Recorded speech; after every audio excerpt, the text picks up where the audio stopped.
பிரசங்கிக்கிறதுக்கு முன்னே ஒரு சின்ன சம்பவம் சொல்லி ஆண்டோடைய வார்த்தை கடந்து போகலாம். போன வாரம் என்னுடைய மனைவிக்கு லிலிக்கு மூக்கில் ஒரு சின்ன சதை வளர்ந்துருக்குது. அது ஆப்ரேஷன் பண்ணணும் டாக்டர் சொன்னாங்க. சரி, சிஎம்சிக்கு போனோம், டாக்டரை பார்த்தோம்.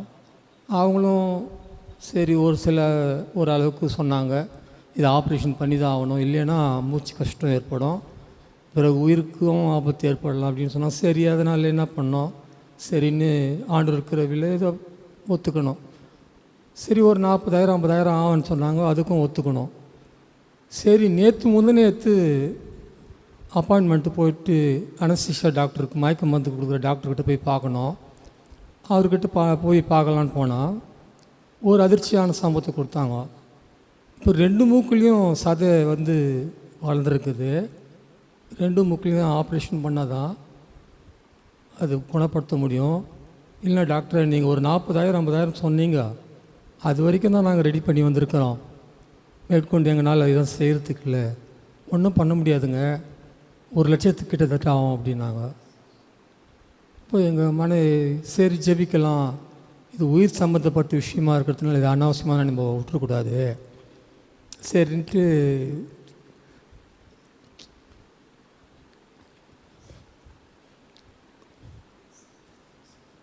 ஒருத்தருக்கு கஷ்டம் ஏற்படுத்தா எவ்வளோ ஒரு மனசு கஷ்டப்படுத்துட்டு தெரியும். நம்மளை சார்ந்திருக்கிறாங்க, அது கணத்துக்காக கூட நாங்கள் கஷ்டப்படல. ஆனால் ஒரு உயிரான அவசியமாக பண்ணலையானா அது உயிர் போகிறதுக்கு கூட வாய்ப்புங்கும்போது எங்களால் தாங்க முடியல. அப்போ டாக்டர்கிட்ட சொன்னோம், சார் ஒரு 40,000 ஒரு 30,000 வரைக்கும் நாங்கள் சார் ரெடி பண்ணி வந்திருக்கிறோம் அப்படின்னு. சரி வாங்க, சரி நாளைக்கு அனஸ்தீசியா டாக்டர் பார்த்து பேசலாம் அப்படின்னு எங்கள் மனைவி சொன்ன. வரும்போது பஸ் ஸ்டாண்டுக்கு வந்தோன்னா ரொம்ப சோர்ந்துட்டாங்க. என்னங்க ஆண்டவருடைய வசனத்தை அப்படி பேசுகிறீங்க, அவ்வளோ வல்லமையாக பேசுகிறீங்க, நானும் ஜெபிக்கிறேன், நான் என்ன பாவம் செய்தேன், ஆண்டவர் இப்படிப்பட்ட ஒரு காரியத்தை நம்முடைய குடும்பத்தில் எனக்கு மட்டும் வச்சுருக்கிறாரு அப்படின்னாரு. அப்போ தான் ஆண்டவருடைய வசனம் எனக்கு ஒரு புடமிட்டது. இங்கே வரும்போது கூட பாருங்கள், பாடணும், ஒரு தாய் தேற்றுவது போல் என் நேசர் தேற்றுவார். அந்த பாடலை கேட்டவுடனே அப்படியே உட்காந்துட்டேன். ஒரு தாய் தேற்றுவது போல் தான் ஆண்டவர் நம்மளை தேற்றுறார். ஒரு கஷ்டம்னு வரும்போது தான் நாம் ஆண்டவரை பிடித்து கொள்றதுக்கு ஒரு சக்தி ஏற்படுது. நான் இது வரைக்கும் ஒரு நாள் கூட கண் கலங்கின நாளே கிடையாது. இதுதான் என் வாழ்க்கையில் முதல் முறை நம்மை சார்ந்திருக்கிறவங்க நம்ம விட்டு போகிறாங்க, ஏதோ ஒரு பிரச்சனை இல்லை, இது பாதிக்குமே, இதை பண்ணலையானா இது மாதிரி ஆகுமே, எந்த நேரம் என்ன நடக்கலான்னு சொல்லியிருக்காங்களே, நம்ம அதை கேட்ட உடனே மனசு உடஞ்சி போச்சு. என்ன ஆண்டவர், இது ஏதோ ஒரு சர்வசாதாரணமாக நினச்சோம், கடைசியில் இது ஒரு உயிருக்கு ஆபத்தான ஒரு சூழ்நிலை இருக்கு ஆண்டவர், நீர்தான் எங்களை பலப்படுத்தணும்னு நினச்சின்னு ஆண்டவருடைய சபைக்கு வந்தேன். ஆண்டவர் பாரு, ஒரு தாய் தேற்றுவது போல், ஒரு தாய் தேற்று அதையே ஒரு 3-4 தடவை பாடினவுடனே மனசுக்குள்ளே ஒரு நிம்மதி வந்தது. ஆண்டவர் பிள்ளைகளை நடத்துகிற விதம் பாரு, அந்த சமயத்துக்கு கேட்ட ஆறுதல் கேட்ட எனக்கு மட்டும் ஏன் இந்த கஷ்டம்னு சொன்ன. அப்போ சொன்னேன், ஆண்டவர் நமக்கு மட்டும் கஷ்டம் கொடுக்கல, வேதத்தில் எத்தனையோ ஆபத்துகளை கடந்து ஊத் தேசத்தில் யோபுனுடைய சரித்திரத்தை பார்க்குறோம். ஆண்டவருக்கு உண்மையாய் வாழ்ந்த மனுஷன் ஆண்டவரே சாட்சி கொடுக்குறாரு. ஒரு மனுஷன் சாட்சி கொடுக்கல, ஒரு பெரிய ஆளுங்க சாட்சி கொடுக்கலப்பா, இவர் ரொம்ப நேர்மையான மனிதர் அப்படின்னு சொல்லி சாட்சி கொடுக்கல. ஆண்டவரே சொல்கிறாரு, இவன் உத்தமன், இவன் சன்மார்க்கன், இவனுக்கு விரோதமாக நீ எழும்பி சாட்சி சொல்கிறியே அப்படின்னு சொல்லும்போது கூட சத்துருக்கு இடம் கொடுக்கல ஆண்டவர். ஆனால் அவன் உண்மையானவனான்றதுக்காக சில காரியங்களை புடமிடத்துக்காக பொண்ணு எப்படி ஒரு நெருப்பில் போட்டால் தான் போட போட போட போட ஷைனிங் அப்படி பிரகாசிக்கும். நம்முடைய உபத்திரவத்தினுடைய குகையில் வாழ்த்தும் போது தான், நான் ஏதோ வேதத்தை ஒரு அனாவசியமாக பேசிட்டு போயிடுறோம் நம்ம நினைக்கிறோம். ஆனால் உபத்திரத்தினுடைய குகையில் வந்து நம்மளை புடம்பிடும்போது தான் நாம் எப்படிப்பட்டவர்களாக மாறுறோன்னு அப்போ தான் தெரிஞ்சுது. எனக்கு மட்டும் ஏன் ஆண்டவர் இப்படி கொடுக்குறாரு, இதையே திருப்பி திருப்பி வந்து சொல்லும்போது மனசு ரொம்ப உடஞ்சிச்சு. அப்போ ஒன்றே ஒன்று சொன்னேன், நாம் ஆராதிக்கிற தேவன் போன வாரம் தான் கேட்டோம், ஷாட்ராக் மேஷாக் ஆபேத்நேகோ விடுவிக்காமல் போனாலும் விடுவித்தாலும் விசுவாசத்தை நாம் காத்து கொள்கிற மக்களாக இருக்கணும். ஏன் நம்மளுக்கு அந்த விசுவாசம் இல்லை? பேசணும், ஆனால் அந்த விசுவாசம் எடுத்து போடுற அளவுக்கு இன்றைக்கி ஆண்டவர் இப்படி ஒரு காரியத்தை கொண்டு வந்துருக்காரு. அது 1 லட்சம் ஆனாலும் சரி, எதில் இருந்தாலும் சரி, உயிருக்கு ஆபத்து ஆகாதபடிக்கு உன்னை ஆண்டவர் காப்பார். அதுக்கு நான் சாட்சியாக இருக்கிறேன், பயப்படாதுன்னு சொல்லி கூப்பிட்டு வந்தேன். நேற்றைய தினத்தில் ரொம்ப அதையே நினச்சி ஜுரம் வந்து வீட்டில் படுத்துட்டாங்க. சரி, தொந்தரவு பண்ணக்கூடாது, நான் ஆண்டவருடைய வீட்டுக்கு நான் மட்டும் போயிட்டு வரேன், சபையை 2 பேரும் புறக்கணிக்கக்கூடாது அப்படின்னா நீங்கள் போயிட்டு வாங்க, என்னால் முடியலன்னு. அதனுடைய அந்த மன கிளேசம், மன அழுத்தம், சில காரியங்களை நம்மளுக்கு வரும்போது, சில காரியங்களை நம்மளால் தாங்க முடியும் போது அதை பற்றியே நினச்சி பெண்கள் பெரும்பாலும் சொல்லி அழுதுருவாங்க. ஆண்கள் அப்படி கிடையாது, எல்லாத்தையும் மனசில் போட்டு அது மனம் இருக்கும்னு சொல்லுவாங்க. அப்படிப்பட்ட ஒரு காரியத்தில் ஆண்டவர் கொண்டு வந்தார். ஒரு 40,000 50,000 1 லட்சத்து வரைக்கும் தாண்டிடுச்சு. கேட்கும்போது ரொம்ப கஷ்டமாக, அதாவது எப்படியோ சமாளிக்கிறோம் கொள்றதுக்காக இல்லை, எனக்கு மட்டும் ஏன் இந்த கஷ்டத்தை கொண்டு வந்தார் ஆண்டவர், என்னை எடுத்துக்கினார்னா கூட பரவாயில்லையே, நான் கஷ்டத்தை கொடுத்துட்டு போகிறேன்னே எல்லாருக்கும் அப்படின்ட்டு சொல்லிச்சு. அதுக்காக தயவுசெய்து எல்லோரும் ஜெபித்து கொடுங்கள். போன வாரத்தில் நீங்கள் பார்த்துருப்பீங்க, அதுக்கு முந்தின வாரம் நான் ஷாட்ராக் மேஷாக் ஆபேத்நேகோ அவர்களுடைய வாழ்க்கையில் ஆண்டவர் அக்னிச்சூளையில் எப்படி அவர்களை காப்பாற்றினார், தானியேலை சிங்கக்குபியிலிருந்து எப்படி விடுவித்தார் என்று அதிசயமான காரியங்களை பார்த்தோம். அவரது அதிசயமான தேவன் உம்முடைய வாழ்க்கையில் என்னுடைய வாழ்க்கையில் அதிசயங்களை செய்திருக்கிறார். நான் ஏற்கனவே சொன்னேன் போன வாரத்தில், சும்மா ஒரு பேச்சுக்கு தான் ஆபிரகாமின் தேவன், ஈசாக்கின் தேவன், யாக்கோபின் தேவன் எங்களுக்கும் தேவனாக இருக்கிறது என்று நம்ம வாயளவில் உதட்டுக்களினால் நாம் ஜெபிக்கிறோம், ஆண்டவரை சோத்திரிக்கிறோம். ஆனால் நம்முடைய வாழ்க்கையில் அது ஒரு அதிசயமாக காணப்படும் போது எப்படிப்பட்ட ஒரு சந்தோஷமாக இருக்கும் என்று என்னாலே அது சொல்ல முடியும். போன வாரத்தில் என்னுடைய மனைவிக்கு 1 லட்சம் ரூபாய் கட்ட வேண்டும்னு சொன்னாங்க. சின்ன ஒரு ஆப்ரேஷனில் மேஜர் ஆப்ரேஷன் ஆகி போச்சு. இது ஒரு 40,000 ரூபாய் அட்வான்ஸ் கட்டுன்னு சொன்னாங்க. கட்டணும் எல்லாமே முடிவு எடுத்து போடும், எல்லாம் ரொம்ப கஷ்டமாகி போச்சு. இன்னும் ஆண்டவர், ஒரு சாதாரண விஷயத்துக்கு 1 லட்ச ரூபாய் வரைக்கும் செலவாகி போகுது. செலவு பற்றி கவலைப்படல, ஏதோ நகை வச்சு அப்படி இப்படி பண்ணி காப்பாது ஒரு பிரச்சனை இல்லாத பண்ணிடுறோம், எப்படி ஆண்டவர் வழி நடத்துகிறாரு. ஆனால் ஒரு அவிசுவாசம் அங்கே வந்துச்சு லில்லிக்கு.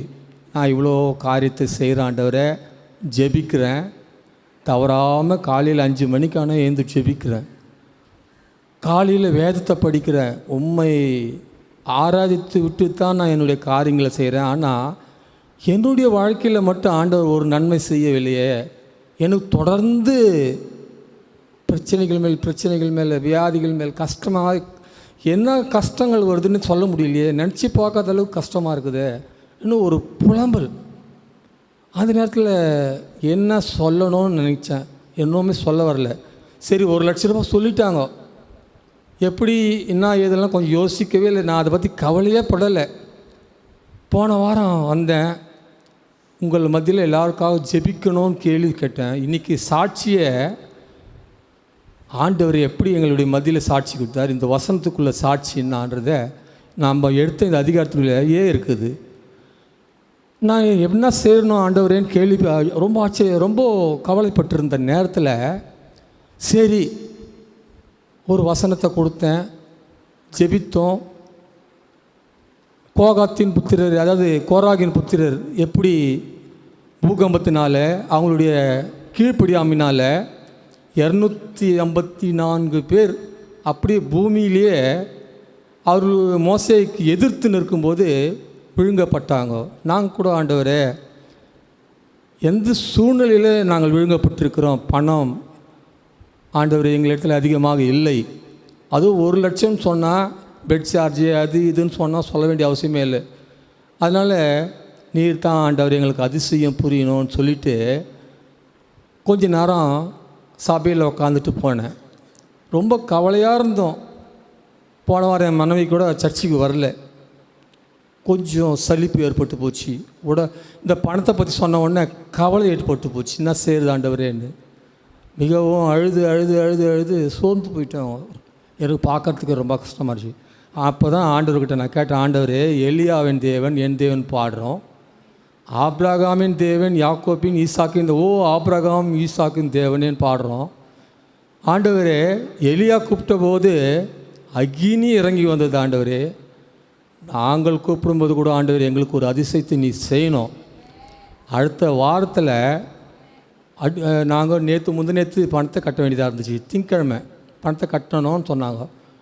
அப்போது பாருங்கள், ஊழியக்காரர் ஏதாவது ஜபாவை வர வச்சு பாஸ்டரை வர வச்சு இங்கே உட்காந்தும் போது யோசித்தேன், பாஸ்டர் அம்மாவை வர வச்சு ஒரு ஜபம் பண்ணலாம் அப்படின்னு. நாங்கள் வீட்டுக்கு போகிறோம், இங்கேருந்து சாப்பிட்டுட்டு வீட்டுக்கு போகிறேன், ஜபாவே சாட்சி, பிளஸ்ஸே சாட்சி. பிளஸ்ஸி எங்கள் மனைவி சொல்கிறாங்க, என் மூக்கில் இருந்து ஏதோ ஒன்று உருண்டு போச்சு, இப்போ நான் நல்லா சுவாசிக்கிறேன் அப்படின்றாங்க. ஆர்டினரி நம்ம எப்படி சுவாசிக்கிறோமோ அப்படி சுவாசித்து சொன்னாங்க. என்ன ஆண்டவரே இது கனவா இல்லை நினைவான்னு நான் நினைக்கவில்லை. அப்புறம் இங்கே வந்து ரொம்ப சந்தோஷமாக, ஆனால் ஆப்ரேஷன் இருக்காதுண்ணா ப்ளஸ்ஸி கூட ஆண்டவரே சவரகன் கத்தி உன்மேல் படுவதில்லைன்னு சொன்னார்ன்ற அந்த மாதிரி ஒரு விசுவாசத்துடன் ஜபம் பண்ணிச்சு. முதல்ல கடைசியாக ஜபம் பண்ணது என் காதார கேட்டது பிளஸ்ஸியும் ஜபாவும் தான். ஆண்டவரே விசுவாசத்தினால் நீதிமான் பிழைப்பான், ஒரு பைசா கூட செலவில்லாத அந்த ஆப்ரேஷன் நடக்கணும், ஆப்ரேஷன் நடந்து இருக்கக்கூடாது ஆண்டவர் என் காதால் கேட்டேன். ஜபாவும் கடைசியில் முடிக்கும்போது வீட்டுக்கு போனால் 4 மணி இருக்கும். ஒரு சந்தோஷமான செய்தி கேட்டோம். இன்றைக்கி போனால் இன்றைக்கி ஒரு பைசா கூட செலவில்லைங்க. ஜெபித்த எல்லாருக்கும் உங்களுக்காக எல்லோரும் கண்ணீருடன் ஜெபிங்கன்னு எல்லாருக்காக ஜெபிங்கன்னு கேட்டேன். நீங்கள் எல்லோரும் ஜெபித்தீங்க, அதற்காக உங்களுக்கு நன்றி செலுத்துகிறேன். பாருங்கள், நம்முடைய ஆண்டவர் சும்மா மேற்போக்காக ஒரு அதிசயமான தேவன், அவரை ஆராதிக்கக்கூடிய தேவன் என்று நான் பாடிட்டு போயிடல. நம்முடைய வாழ்க்கையில் கூட ஆண்டவர் இடிஞ்சு போகும்போது, சோர்ந்து போகும்போது, நொறுங்குண்டு போகும்போது ஆண்டவர் அதிசயங்களை செய்கிறார். ஒரே ஒரு விசாரம் சொல்ல போகிற, அன்னால் எந்த அளவுக்கு அவருடைய வாழ்க்கையில் குழந்தை இல்லாததுனால எத்தனை பேர் நாச்சியாரால், மற்றவர்களால், சமுதாயத்தினால் நொறுக்கப்பட்டிருப்பா, எப்படி அவள் இடிஞ்சு போயிருப்பா. ஆனால் ஆண்டவர் பாருங்கள், அவளுடைய வாழ்க்கையில் கூட அதிசயங்களை செய்தார். ஒரு ஆண் பிள்ளை கொடுத்தார், தீர்க்கதரிசி ஆக்கினார், ஆசாரியனாக ஆக்கினார். அது ஆண்டவர் செய்த அதிசயம். ஒரு குஷ்டரோகி ஆண்டவர்கிட்ட வரான், ஆண்டவரே உம்மால் முடிந்தால் உனக்கு சித்தமால என்னை சொஸ்தமாக்குன்றாரு. எனக்கு சித்தம் உண்டு, நீ சொஸ்தமாகுன்றாரு. உடனே சொஸ்தமாகி போயிட்டான். என்னுடைய வாழ்க்கையில் கூட ஆண்டவரை எப்படி அவர்கள் ஜபம் பண்ணினார்கள் ஆண்டவரே, நான் ஒன்றும் அதிகமாக கூட ஜபம் பண்ணல ஆண்டவரே. உங்களுடைய பிள்ளைகள் பாஸ்டர் சபையாரும் ஜபம் பண்ணாங்க, வீட்டுக்கு போகிறதுக்கெல்லாம் ஒரு அதிசயத்தை செய்தார் ஆண்டவரேன்னு. இப்போ கூட என்னால் எப்படி சொல்கிறதுன்னு தெரியல. 1 லட்ச ரூபாய்க்கு மேலே ஆகும்னு சொன்னாங்க. அப்படியே இடிஞ்சு போய் உக்காந்துட்டோம். பணத்துக்காக இல்லை, என்னுடைய விசுவாசம்லாம் எதில் இருந்ததுன்னா, ஆண்டவரே நான் ஆபிரகாம் பற்றி பேசினேன், யாக்கோவை பற்றி பார்த்தினேன். ஆபிரகாமுடைய பிள்ளையை பலி கொடுக்கும்போது அவனை பலி கொடுக்காதபடிக்கு ஒரு ஆட்டுக்குட்டியே கொண்டு வந்து அவனுக்கு பதிலாக நீர் பலி ஆனியர் ஆண்டவரே. அதே மாதிரி எங்களுடைய வாழ்க்கையில் கூட இந்த அதிசயமான காரியத்தை நீர் செய்யும்னு நாங்கள் ஜெபித்தோம்.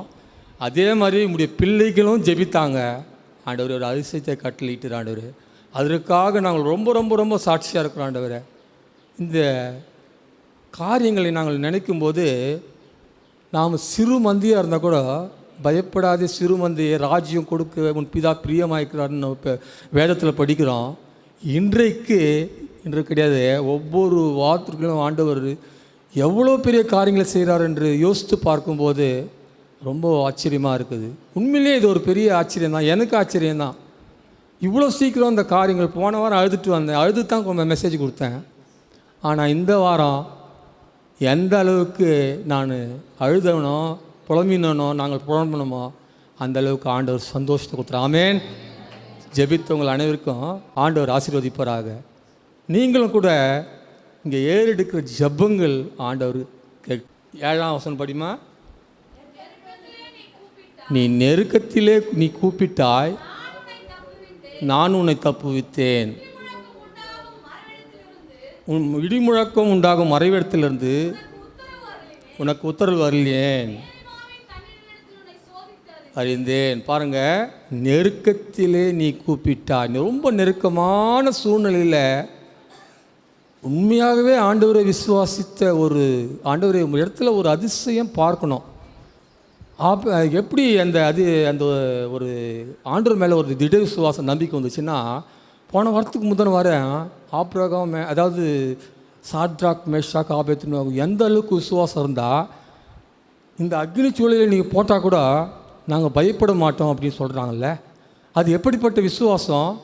அவர் விடுவிக்காமற் போனாலும் விடுவித்தாலும் அவர் என்னுடைய தேவன் அப்படின்னு அர்த்தம். மறைமுகமாக அவர் அதிசயமான தேவன், அவர் ஆச்சரியமான தேவன்னு மறைமுகமாக சொல்லி காட்டுறாங்க. அதுக்கேற்ற மாதிரி ஆண்டவர் அவர்களை விடுவிக்கிறதை நாம் பார்க்குறோம். அடுத்த நெருக்கத்தில் நீ கூப்பிட்டாய், நான் உன்னை விடுவித்தேன். தேவனுடைய பிள்ளைகள் ஆகிய உங்களுக்கு ஒன்று சொல்கிறேன், இந்த அதிசயமான காரியங்கள் உங்களுடைய ஒவ்வொரு வாழ்க்கையிலும் நடைபெற வேண்டும் என்றால் நீங்கள் தனிப்பட்ட விதத்தில் ஆண்டவரை நோக்கி பார்க்கும்போது, நெருக்கத்தில் கூப்பிடும்போது, எனக்கு ஆண்டவர் இறங்கினார், உங்களுக்கும் ஆண்டவர் இறங்குவார். அப்படிப்பட்ட ஒரு விசுவாசத்துடனே நம்ம ஆண்டவரை தொழுது கொள்ளும்போது ஆண்டவர் நிச்சயமாக வல்லமையான காரியங்களை நம் மத்தியில் செய்கிறவராக இருக்கிறார். ஜெபித்த உங்கள் அனைவருக்கும் மறுபடியுமாக நன்றி சொல்லி விடைபெறுகிறேன்.